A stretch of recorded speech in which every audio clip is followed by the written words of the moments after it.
going down like that. So check this out. This is your homeboy JB, the Black Ric Flair, in the house. We got Tech, who's a little sick, so plug in my nose. The Allen Iverson of Barbers right here. Even though he's wearing the Kobe jersey, I'm wearing Rip City. You know, you never see me wear this Portland shit, but I got this in Portland, so nice. Represent. Watched the game a couple nights ago. I want to get into NBA. Straight off, right off the bat, feeling old today. 20-year reunion, my graduation we class. We graduated 1999. Yeah. It's 2019. If we had some kids, they'd be graduating right about now. So like kids that graduate now, man, I could be your dad. You know what I mean? Easily. Feel old. I was smashing it like 14. So. Shit, I was fucking around, man. But I feel old as fuck. You know, high school reunions, 20-year reunions. We got fucking.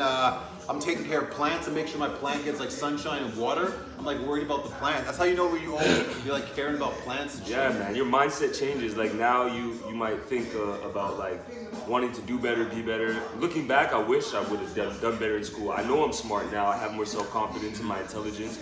So I probably would have applied myself. Would have read more books. Yes. Would have done more homework. Would have probably killed these projects. Would have probably been good at science and English. You know what I mean? Would have been good at math because I like money. We like math. Back then I wasn't feeling the math. No. But now I like money, you know, so I want to, you know, figure stuff out. But I think you were like me. You were caught up in the whole hip hop and basketball culture. Yeah. Those two things kind of took over. It's like, okay, school is okay. This hip hop and this basketball shit is fun. If we would have had a teacher that would have used science, math, English to like push hip hop and basketball, we would have been, you know, on top of things. But I think there's a gap that our teachers had between us, like whether it's a culture, racial gap, culture gap, man. They didn't know how to present things to us in a way that we could understand it in our language. Right. And nowadays I could actually reach and talk to kids that are like 20, 30 years younger than me. I can talk to them and relate. You're cool though. We're cool guys, man. Some of these teachers weren't cool. Most of them weren't cool. I love kids, man. I think, the youth is where it's at. We got to invest in these kids.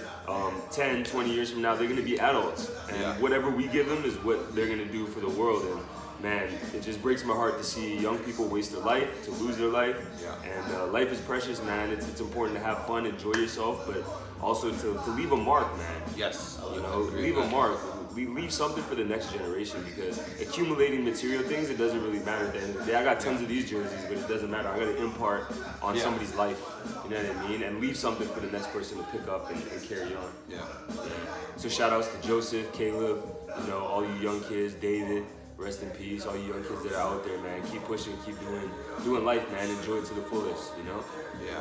Enjoy being young while you're young, because you only get a slice, just a few year little slice of time, man. Then you're older and adult for the rest of your life. So you get this little kind of window of time and shit, you know what I mean? And sometimes you can't stop being young, like you go on nature walks. That's stuff I used to do when I was a kid with like school and like, use like color, man. Who says you can't use crayons? You know what I mean? Like who says you can't draw a picture, right? Yeah.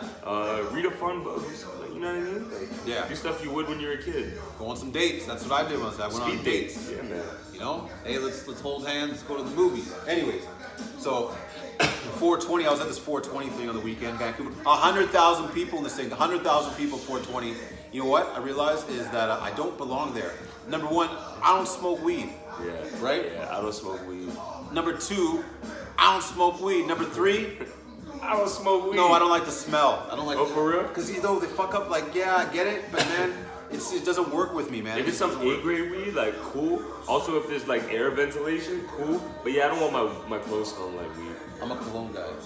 Well, what's your top 5 colognes? Okay, check this out. That's easy for me. Right now, I'm rocking the Jean Paul Gaultier, which I've been rocking since 2003. So Jean Paul Gaultier.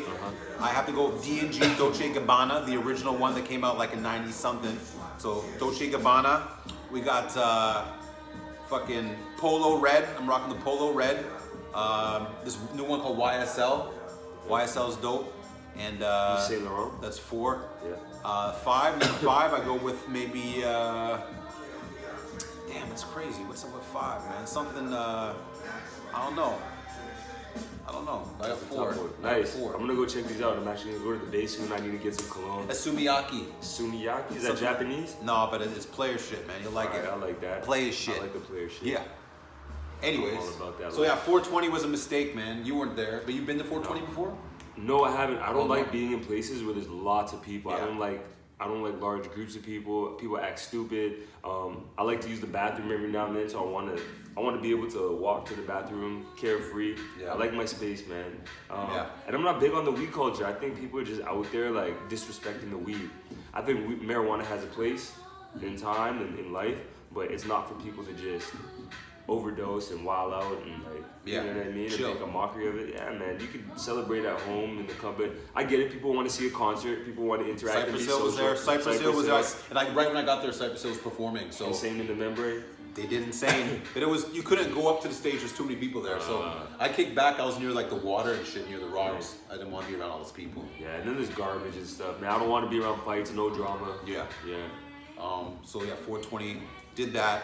It wasn't a big deal for me. You know, I'm more of an 840 guy. I'm chilling at home. 840, yeah, Right? I like that. Yeah. 420, 840. We're gonna get to this. We're supposed to NBA shit, and I want to get into some NBA. But first, I want to talk about something else. So you seen those videos I was posting, right, of the nature walks and stuff like that? Yeah. Well, it's good and everything. One thing that's great about these hikes, some of these hikes take 4 hours, man.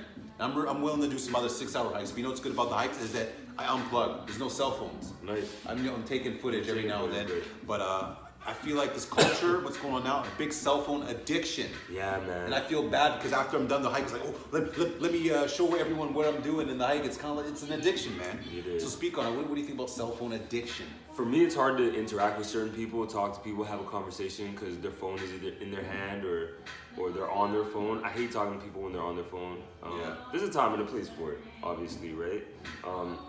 Especially in I think mornings and before you go to sleep, for me, I don't want to be on my phone because there's things I want to do. I want to meditate. I want to visualize my day. Especially the morning. Yeah, the morning, nah, it'll stop me and prevent me from like brushing my teeth or stretching or like cooking breakfast or just engaging in a conversation with somebody else or, you know what I mean? So, yeah, there's certain times and moments for it. I mean, when I'm at work, I'm bored, yeah. Yeah, I get that. You know what I mean?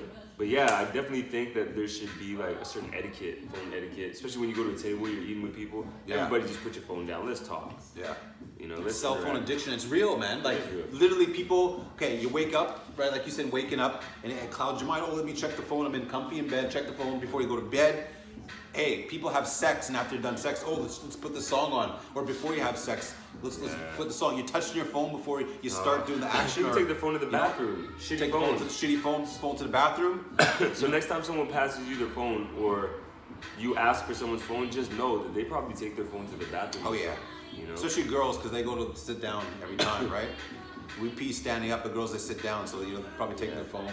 I actually had a problem with cell phones. I probably still do. Is going from app to app. You know what I mean? Yeah. Okay, I'm off Instagram. Let me check Snapchat. Okay, I'm off Snapchat. Let me check Facebook. Yeah. Okay, let me check my email.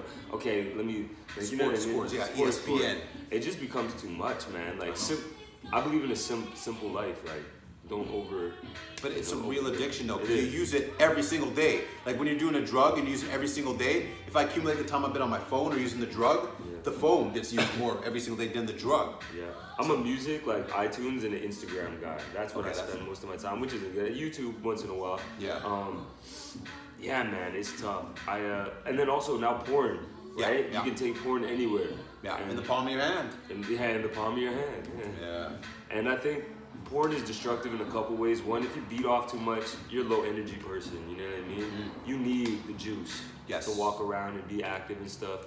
You know, I don't know, they say a guy, it's 72 hours for him to regenerate. Okay. Depends on how many nuts you bust. You can bust 3 nuts and then you gotta regenerate, whatever. Yeah. So some people only like have sex like twice a week, you know, because they can't handle it. Like low energy, get headaches and stuff. You don't replenish with the water and whatever. So depends on what type of person you are. If you want to walk around zombied out, you know, that's on you. But the porn definitely doesn't help. And Is that a porn addiction or is that cell phone addiction? Or is it tied in? Yeah. I think it's tied in. Yeah. And then also now you don't really need porn if you got Instagram because there's a lot of half-naked women on Instagram, right? And yeah, that's just as dangerous. Yeah. It ruins relationships. Yeah. I think the cell phone addiction, even like people crossing the street, driving. Driving, like get off your phone. Because listen, some of the people that are driving now, they've never had a license without having a cell phone. So they've never driven a car and never they're used to this. They're used to that. So we know how to stop at a stoplight and wait for that stupid boring light because we've had life without a cell phone. But now you see everyone on their phone. The light, the phone, the light, the phone. I almost died actually this past week. I'm driving down 12th Street and the guy's coming out of a side street and he hesitated and was about to go, but he stopped. And I swerved. I hit my brake and I swerved. And I actually tried to go through like the parking lot to go beat him up because I was like angry. Because I was with other people. And the parking lot was blocked off. So I stopped where the parking lot was.